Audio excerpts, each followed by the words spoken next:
근데 사실 시장 상황이 좋았을 때는 건설사가 알아서 잘 하니까 그쵸. 신탁사는 그냥 돈만 먹으면 됐으니까 막대한 이익을 취했는데 이게 이제 건설사들이 문제가 되면서 이거를 신탁사가 다 떠안는 이런 구조가 된 거예요. 일부 분들이 지금 부동산 시장 완전 오판하고 있는 게 뭐냐면 강남이나 지금 서초, 송파 일부 지역만 지금 전고점이나 전고점을 돌파한 거지 네.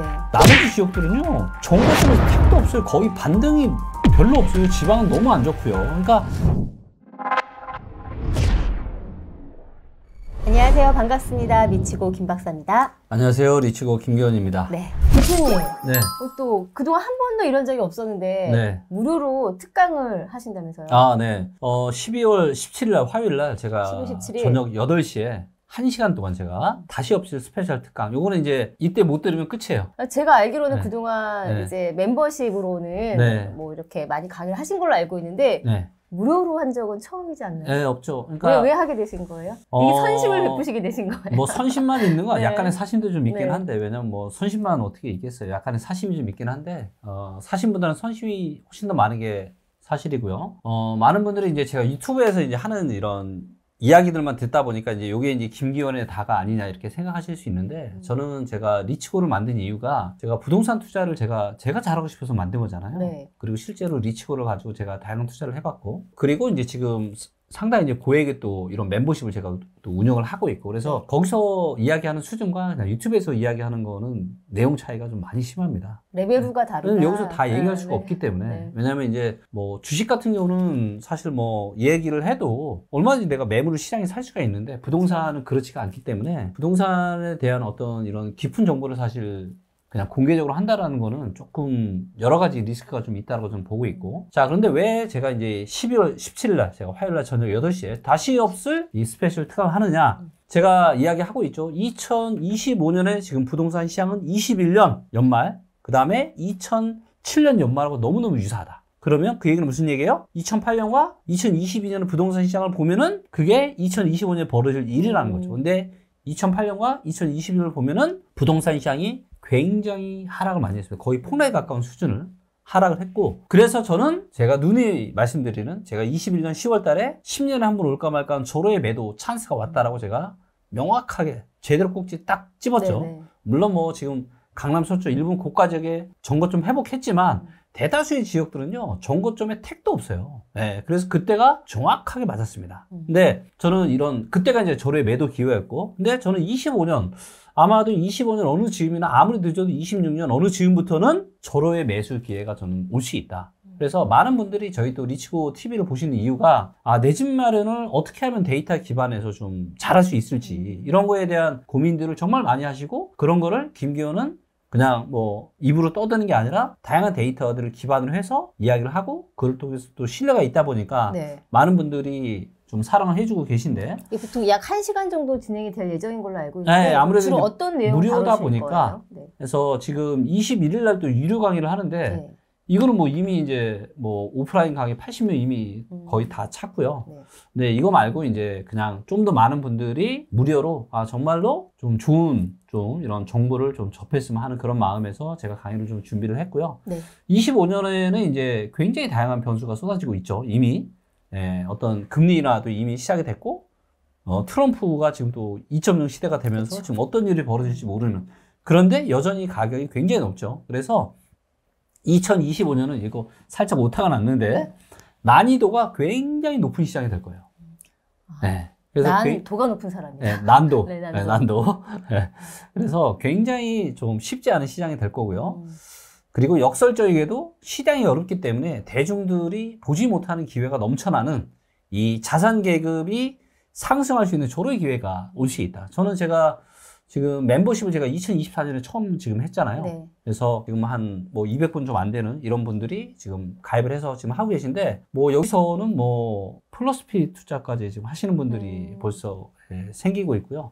플러스피 투자라는 거는 돈도 생기고 부동산도 생기고 그리고 이런 기회들이 저는 앞으로 계속 점점 더 많아질 거고 그래서 제가 우리 VIP 멤버십 회원분들 대상으로 하는 얘기가 뭐냐 앞으로 5년 안에 자산을 10배 정도 불릴 수 있다. 이런 절호의 기회가 다가오고 있다라는 겁니다. 네, 그래서 저는 이런 기회가 21년에 제가 10년에 한 번 올까 말까 한 절호의 매도 기회를 얘기하고 22년에 오지 않을까 싶었는데 22년부터 오지 않을까 싶었는데 이거를 이제 정부가 억지로 틀어 막았죠. 이 하락을. 그래서 23년, 24년 단기 반등이 두 번 연속 나왔고 근데 아마도 여기 25년은 저는 판이 좀 많이 달라질 거라고 보고 있고 그래서 진짜 제가 아주 오랫동안 기다려 오던 진짜 엄청난 기회가 이제는 25년 어느 즈음부터 지금 발생할 가능성이 높다. 그렇기 때문에 관심 있으신 분들은 언제요? 12월 17일 화요일 저녁 8시에 이때 못 들으시면 없습니다. 이거는 그냥 공개도 안 할 거예요. 그냥 끝이에요. 이걸로 끝. 그냥 이걸로 끝이기 때문에 정말 관심 있으신 분들은 이때 무조건 들어오셔서 이걸 들으셔야 이때 들을 수 있는 겁니다. 그래서 무료이기 때문에 이때만 기회 있으니까 관심 있으신 분들은 꼭 함께 해주시면 좋을 것 같고 네. 고정 댓글에 또 함께 할 수 있는 링크 있으니까 그 링크 클릭하시고 신청하시면 되거든요. 그러면 참여 방법을 조금만 다시 설명드릴게요. 그럼 링크에 고정 댓글을 달면 참여하면 그냥 바로 들어올 수 있는 거예요? 네, 그 고정 링크 사전 링크 뭐 참여 안 해도 바로? 네, 제가 잠깐 보여드리면 이제 이거 찾으시면서 그럼 이때 다룰 내용은 이제 빅데이터를 통해서 2025년도에 대한 향후 전망을 또 해주실 거잖아요. 네. 그럼 뭐 그때 뭐 투자처 이런 것도 알려주실 건가요? 뭐 1시간이라서 근데 최대한 제가 한번 준비를 좀 해볼게요. 알겠습니다. 화면을 좀 보여주시면 이해가 쉬우실 것 같아서. 자, 요거를 이제 아까 고정 링크를 누르시면 요게 나와요. 네. 그래서 참가 신청을 누르시면은 요쪽 오른쪽에 다 있으니까 어렵지 않습니다. 그렇게 해서 함께 하시면은 다가오는 2025년에 대한 좋은 기회를 함께 할 수 있는 그런 좋은 강의를 만들어 보도록 하겠습니다. 네, 12월 17일입니다. 꼭 기억하셨다가요. 2025년도에 이 다가올 위기를 좀 기회로 만들어 보시기를 바라겠습니다. 네. 댓글 참여하세요. 네. 최근에 이 부동산 시장이 어려워지면서요, 무궁화 신탁과 같은 부동산 신탁사들이 이제 위기에 처했다라는 소식이 계속해서 전해지고 있습니다. 뭐 결국 올 것이 왔다라는 얘기도 많이 전해 듣고 있는데 오늘은 이 부동산 신탁사들의 위기에 대한 주제로 한번 이야기를 나눠볼까 합니다. 네, 조금 어려운 얘기가 될 수도 있는데 제가 최대한 한번 쉽게 설명을 드릴 테니까 한번 이야기를 좀 들어보시죠. 네. 자, 이제 최근 이제 머니투데이 기사에 의하면 부동산 신탁사가 지금 책임 준공에 쓰러질 판이다. 그래서 지금 3분기에 손실이 2천억 원이 지금 넘었다. 그래서 이제 호황기 때 사업이 되게 좋았는데 침체기가 되니까 이제 건설사 타격에 연쇄적으로 지금 부실이 이제 나오는 거죠. 그리고 다들 기억하시겠지만 부동산 PF 관련해서는 뭐 그동안 뭐 건설사, 시행사, 뭐 저축은행, 캐피탈, 증권사, 뭐 새마을금고 이런 얘기들이 많았잖아요. 근데 신탁사는 지금 처음으로 나온 얘기죠. 이 무궁화 신탁이 어쨌든 위기에 처해 있는 건 맞는데 그럼 이제 무궁화 신탁이 최근에 이제 그 재무 건정성에 대해서 경고를 먹은 거잖아요. 그렇죠, 맞습니다. 뭐 망하는 건가요? 아니, 그런 건 아니고요.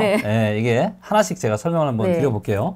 사실 부동산 신탁사들은 이제 부동산 시장이 되게 10년대 초중반부터 2021년, 22년까지 엄청난 호황이었잖아요.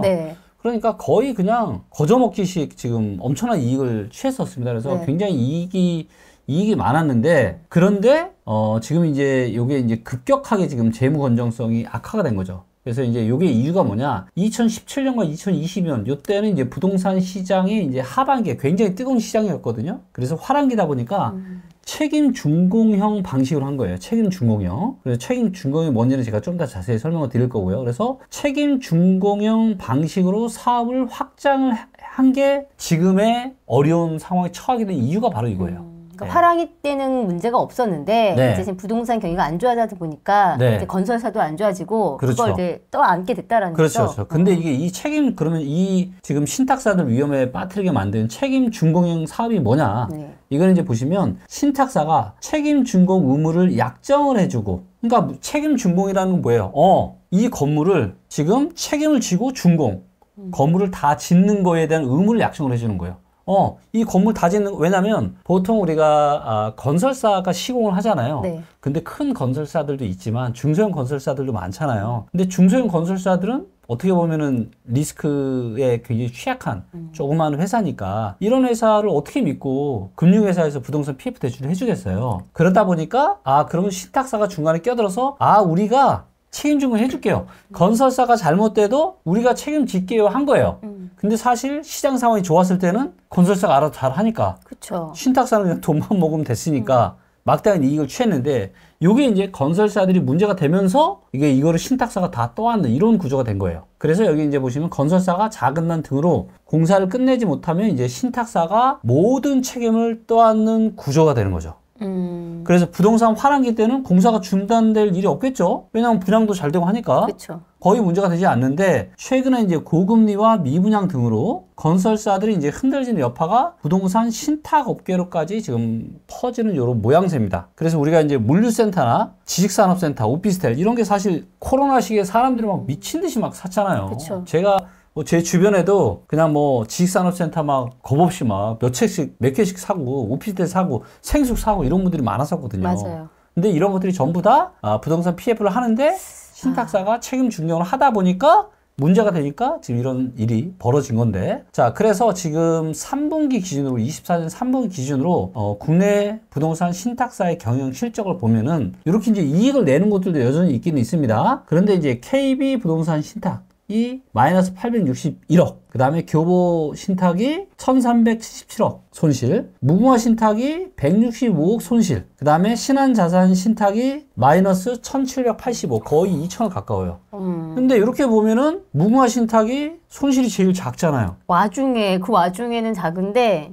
근데 지금 무궁화 신탁만 지금. 그러니까요. 네, 왜냐면 이제 KB 뒤에는 KB 금융그룹이 그쵸, 있고. 맞아. 교보가 있고. 은행권을 갖고 있는. 그렇죠. 신한이 있고. 네. 그러니까 이제 뒤에 비빌 언덕이 있는 거죠. 백이 있는 거죠. 네, 비빌 언덕이 있는 곳은 괜찮은데 비빌 언덕이 없는 이런 이제 무궁화 신탁 같은 경우가 지금 이제 문제가 생기는 거죠. 자, 그리고 요거에 대한 구조를 제가 조금 더 설명을 좀 해드리면, 네. 이제 우리가 공사를 하는 시공사라고 하죠. 건설사가 있고요. 그 다음에 이제 사업의 주체인 이제 시행사가 있습니다. 그 다음에 주관사라고 해서 이제 본 PF 참여하는 금융회사들이 있죠. 그래서 왜냐면 우리가 시행사가 분양을 해요. 근데 그러면 돈을 만약에 시행사한테 줘요. 네. 근데 시행사가 이 돈을 자기네 마음대로 하면은 먹튀가 될 수도 있죠. 그렇죠. 그리고 횡령을 할 수도 있죠. 그쵸. 횡령할 이런 수 리스크가 있어요. 그래서 사업을 하는 주체와 돈을 관리하는 주체, 예를 들어서 우리 미치고님이 부동산 PF에 네. 돈을 투자했다고 봐요. 이 돈을 부동산 PF 하시는 사람한테 주는 게 안전할까요? 아니면 돈을 따로 관리하는 주관사가 따로 있어서 이분들이 돈을 통제해서 사업의 주체인 시행사가 이만저만해서 요만저만 하니까 돈이 필요하니까 저희한테 돈을 주세요라고 다 관리를 해서 이제 돈을 주는 게 어떤 방식이 우리 미치고님이 당연히 후자죠. 그렇죠. 네, 그렇죠. 그래서 이런 구조를 합니다. 네, 그래서 요렇게 이제 1금융권이나 2금융권 이렇게 하는 경우고요. 그래서 시행사가 분양대금 등을 돈을 횡령할 수 있는 리스크를 커버하는 거예요. 네. 자, 그래서 이제 혹시라도 여러분들께서는 만약에 사업의 주체인 시행사가 자기네들한테 돈을 넣어라. 이거는 뭐다? 위험하다. 사기거나 사귈 수 있다. 굉장히 위험할 가능성이 많다라는 거 꼭 좀 기억하시고요. 뭐 온갖 뭐 이건 회사의 특별 뭐 분양분이다 뭐 막 어쩌고저쩌고 하면서 막 이렇게 보시더라도 절대 넘어가시면 안 되고요. 자, 그 다음에 이제 신탁사가 여기 왜 들어오냐면 책임 준공을 보통 건설사가 하거든요. 건설사인 우리 회사가 알아서 끝까지 책임지고 준공을 할게요 라고 해야 되는데, 예를 들면 큰 뭐 건설사들은 네. 믿음이 가잖아요. 근데 우리가 잘 모르는 이런 만약에 건설사다 그러면 믿어요, 못 믿어요? 좀 불안하겠죠. 불안하겠죠. 네. 신용이 부족하니까. 그러다 보니까 여기에 누가 들어오냐? 신탁사가 들어오게 되는 겁니다. 그래서 신용이 미흡한 중소형 건설사 대신에 책임 준공을 신탁사가 약속을 하는 거예요. 거기에다가 분양대금까지 관리를 해주겠다. 예, 그러니까 그래? 오케이, 그럼 대출해 줄게. 근데 보통 이제 신용이 미흡한 중소형 건설사들이 정말 누가 봐도 괜찮은 사업장에 사업을 할 수 있을까요, 없을까요? 아무래도 쉽지 않겠죠. 예. 그래서 이제 이런 것들은 전부 다 뭐예요? 조금 뭔가 살짝 간당하다, 네. 위험이 어느 정도 있는, 왜냐하면 이런 것들을 하는 거예요.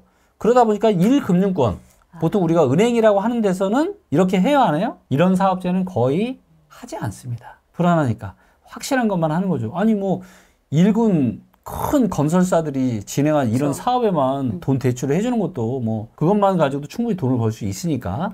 그러다 보니까 신탁사가 들어가는 이것들은 대부분 뭐예요? 이 금융권 회사들이 부동산 PF를 해주는 거예요. 저축은행이나 새마을금고나. 그런데 이런 거죠. 워렌 버핏이 그런 얘기를 했잖아요. 자산시장이 막 좋을 때는 수영장이나 이 자산시장에서 누가 수영복을 입고 수영하는지, 수영복 벗고 수영하는지 알 수가 없어요. 좋을 때는 뭐 다 좋으니까. 네. 근데 문제는 뭐예요? 항상 안 좋을 때가 문제잖아요. 안 좋을 때가. 우리가 인간관계도 똑같잖아요. 좋을 때는 막 그렇게 좋았던 사람이 안 좋을 때 어떻게 하는지를 보면은 명확하게 그 사람의 진짜 모습이 나오듯이 이 모두 세상의 원리가 다 보면 비슷한 것 같습니다. 네. 그래서 이렇게 지금 부동산 시장이 21년에 고점 찍고 22년부터 안 좋아졌잖아요. 네. 네, 이런 영향들이 이제는 건설사가 뭐예요? 망하거나 이제 배째는 거죠. 그쵸? 그러니까 이게 누구한테 넘어오는 거예요? 전부 다 책임이 신탁사한테 넘어오는 겁니다. 그래서 23년까지도 그나마 신탁사들이 돈을 잘 벌었다가 24년부터 지금 손실이 굉장히 지금 커져가고 있는 이런 그림이 나오고 있는 겁니다. 그러면은 얼마나 많이 지금 신탁사들이 지금 부실을 떠안고 있는 상황인 건가요? 아, 네. 지금 책임준공 사업장만 네. 지금 보시면 PF 대출 잔액이 이제 신한이 133건에 5조가 넘고요. 네. 그 다음에 KB가 4조가 넘습니다. 네. 그러니까 이거 두 개만 합해도 거의 10조예요. 근데 아까 여기에서도 보셨지만 KB랑 신한이 지금 두 개만 합해도 손실액이 2,500억이 넘습니다. 3분기에만. 근데 지금 남은 것도 뭐다? 합하면 둘이 10조 정도가 있는 거예요, 지금. 10조. 굉장히 큰 금액이고요. 그 다음에 하나신탁이 3조, 우리 신탁이 2조. 그쵸? 요것도 합하면 5조가 넘죠? 그 다음에 이제 무궁화 신탁, 교부 신탁. 요거 합해도 한 3조 3천억 원 정도 되는 거죠. 그 다음에 코리아 신탁, 신영 신탁, 대신 신탁. 그래서 절반 이상이 다 조단이네. 조단이에요. 네. 그래서 다 합하면 얼마예요? 23조 4천억이 넘습니다. 거의 24조예요. 이 24조라고 하는 PF 지금 잔액이 있다. 이게 걸려있는 게 뭐다? 지금 책임준공이라는 거예요. 책임준공. 근데 이제 건설사가 부실이 되면서 네. 이제 책임준공을 맡은 네. 신탁사들이 이제 떨고 있는 거잖아요. 떨고 근데 있는 어떤 거죠. 구조길래 이 책임 구조에 대한 구조를 조금 알고 싶어요. 아, 네. 이게 이제 요거를 좀 더 이제 요거를 우리 뉴스톱 요 네네. 기사에서 굉장히 잘 정리를 해주셨는데, 자, 이게 보시면 이제 수분양자라고 해서 분양을 받는 사람들이 있죠. 네. 자, 이 사람들이 신탁사에다가 이제 돈을 이렇게 분양대금을 납부를 하겠죠. 그리고 분양계약을 하겠죠. 자, 그리고 이제 신탁사와 시행사는 신탁 의뢰를 하는 거고, 신탁사에서는 수익을 시행사에 주는 거고, 배분해 주는 거고, 그 다음에 신탁사와 시공사가 또 계약이 있는데, 신탁사는 시공사한테 공사비를 주겠죠.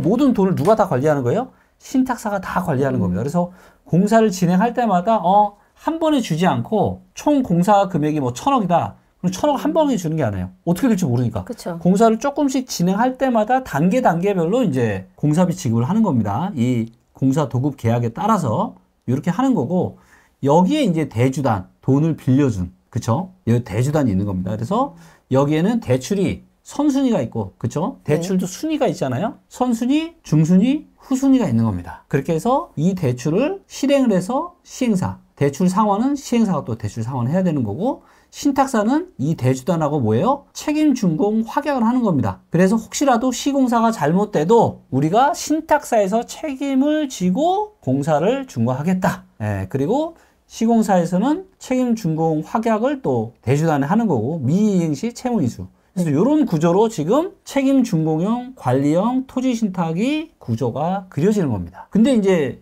뭐 예를 들면 시공사가 이제 배째라 이게 딱 터졌어요, 문제가. 네. 문제가 터졌어. 그러면 이 시공사의 책임이 누구한테 오는 거예요? 신탁사가 책임을 져야 되는 겁니다. 신탁사가.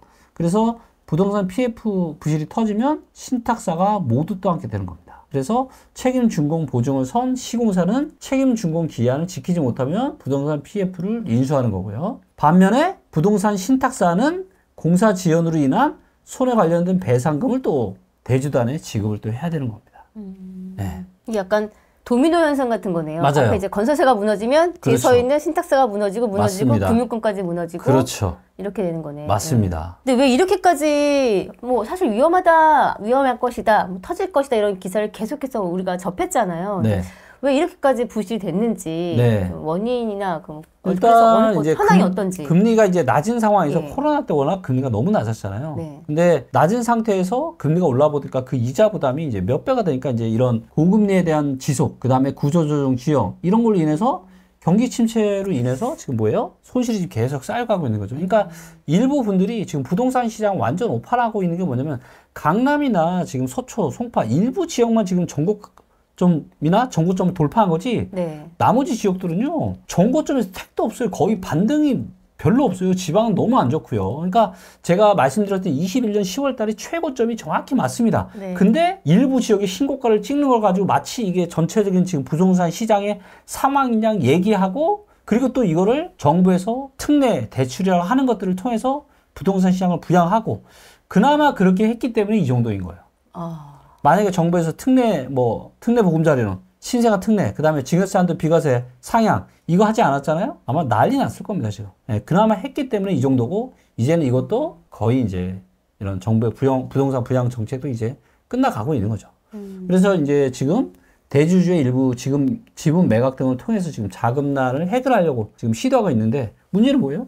지금 살 사람이 없는 거죠. 매수자 확보에 굉장히 어려움을 겪고 있는 이런 상황입니다. 그래서 지금 뭉화 신탁 같은 경우는 이제 시작입니다. 맞아요. 이제 시작인 것 같아요. 네. 그래서 부동산 업계 전반에 지금 부실 문제가 확대될 가능성이 지금 굉장히 많다. 네. 그래서 지금 좀 뭔가 이대로 지금 뭔가 대한민국 부동산 시장이 이 시행 사업을 계속 이대로 왜냐면 이제 정말 작은 돈, 내 돈 뭐 그냥 그런 얘기가 있잖아요. 계약금도 내 돈을 안 해요. 네.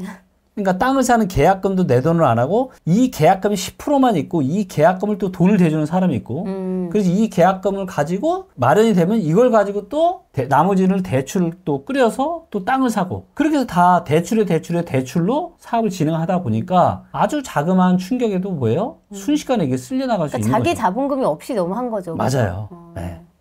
지금 어쨌든 무궁화 신탁만 적게 시정 존치를 받았지만 다른 신탁사들도 사실 위험한 상태잖아요. 네, 맞습니다. 이걸 조금 보완하기 위해서 조금 국가에서 좀 정책적으로 조금 대책을 강구했다라고 들었거든요. 그래서 이제 정부에서도 11월 중순에 부동산 PF 제도 개선 방안이라고 하는 요구를 발표를 했습니다. 그래서 골자는 뭐냐면 현재는 자기 자본 비율이요 5%밖에 안 됩니다. 5%. 아 진짜. 네. 정말 작다. 작죠. 정말 작게 드네요. 진짜 작죠. 맞아. 그러니까 5%만 있으면 95%를 대출로 땡겨다가 진행을 할 수가 있었던 거죠. 근데 요거를 이제 26년에는 10%, 27년에는 15%, 그 다음에 28년에 20%까지 늘려서 자기 자본 비율을 높이도록 하겠다. 이렇게 지금 하고 있습니다. 도움이 그래도 많이 되겠어요. 이 정도 자기 자본 그래도 뭐 조금 어떤 이렇게 되면은 아무나 못 하겠죠. 네, 왜냐하면 내 자본이 기존 대비해서는 4배 이상 있어야 되는 거니까. 네, 그래서 아무래도 자기 돈을 조금 더 걸고 하시는 분들이 많아지는 거고 그만큼 책임감을 가지고 또 사업을 진행하겠죠. 조금 이제 부동산 PF의 문제가 어쨌든 좀 시한폭탄을 좀 들고 있었던 게 아닌가라는 생각이 조금 드네요. 오늘 좀 같이 이야기를 나눠보니까. 네, 맞습니다. 저 이게 좀 조심해야 될 것 같고 결국에는 이게 투자자랑 일반 소비자들한테도 피해를 주는 거잖아요. 네, 그렇죠. 이런 것들이 빨리 조금 해결이 돼야 될 것 같습니다. 네, 그리고 이런 거예요. 이게 어떻게 보면 지금 부동산 이 PF 관련해서도 지금 굉장히 많은 금융권이나 신탁사까지도 지금 문제가 되고 있잖아요. 저는 제가 그래서 뭐냐면 우리가 실수하지 않는 큰 실수하지 않는 부동산 의사결정을 잘하는 게 저는 너무 중요하다고 생각합니다. 그래서 그런 것들을 저는 데이터 기반에서 저는 잘 할 수 있다고 생각하고 있고요. 그래서 저희 리치고에 요 리치고 마스라고 하는 기업용 시스템이 있습니다. 그래서 mass.리치고.ai 들어가시면 저희 리치고 마스를 통해서 사업 타당성 검토나 적정 분양 이런 거 다 자동으로 하실 수가 있고요. 이미 이제 굉장히 많은 이런 부동산 관련 기업들이 저희 회사의 서비스를 쓰고 있어요. 그래서 이런 걸 하면은 절대 그런 실수 안 할 수 있죠. 저한테 만약에 자문을 받으셨다. 그러면 제가 그런 의사결정을 하지 않게끔 제가 데이터에 기반해서 아마 많은 도움을 드릴 수 있었을 것 같고요. 그리고 이런 것들 때문에 굉장히 많은 또 부동산 관련 회사들에서 저희 회사의 서비스도 사용하고 계시고 하니까 저는 그래서 제가 창업을 할 때도 생각을 했지만 과연 내가 창업을 했을 때 누구를 도와줄 수 있을까? 근데 부동산 관련한 기업들을 많이 도와줄 수 있겠는 거예요. 만약에 그분들이 정말 저희 회사의 시스템을 쓰고 자문을 받았다면 이런 몇천억의 손실, 국가적으로 봤을 때 몇십조의 이런 어마어마한 손실을 과연 봤을까요? 그쵸. 그 규모를 훨씬 더 줄일 수 있지 않았을까요? 그리고 그분들은 무슨 생각이 있을까요? 사업 진행할 때. 에이, 그동안 잘 됐잖아. 야, 진행시켜. 이렇게 하지 않았을까요? 내 돈이 별로 안 들어갔어. 그리고 중요한 거는. 근데 맞아. 주택시장도 똑같아요. 개인도 똑같습니다. 여러분들 지금 부동산 시장 단기 반등 이거 왔다라고 해서 뭐 또 내년에 또 오늘 또 지금 우리 촬영하는 지금 금리를 또 0.25 또 내렸어요. 그래서 이것 때문에 무슨 뭐 대세 또 상승장 오지 뭐 이런 얘기들이 제 귀에 들려오고 있는데 네. 참 저는 너무 안타깝습니다. 여러분들 절대 지금 그럴 때 아닙니다. 전신 바짝 차려야 되고요. 중요한 건 뭐예요? 잘못된 의사결정을 하지 않는 거. 이게 너무너무 중요하고 지금은 서울에 대한 부동산 매수 의사결정이나 사업 진행 의사결정은 너무너무 지금 위험하다. 꼭 명심하시고 오늘 방송 마치도록 하겠습니다. 네. 오늘은 부동산의 신탁사 위기라는 주제를 함께 이야기를 나눠봤습니다. 오늘 방송 여기서 마무리하겠습니다. 감사합니다.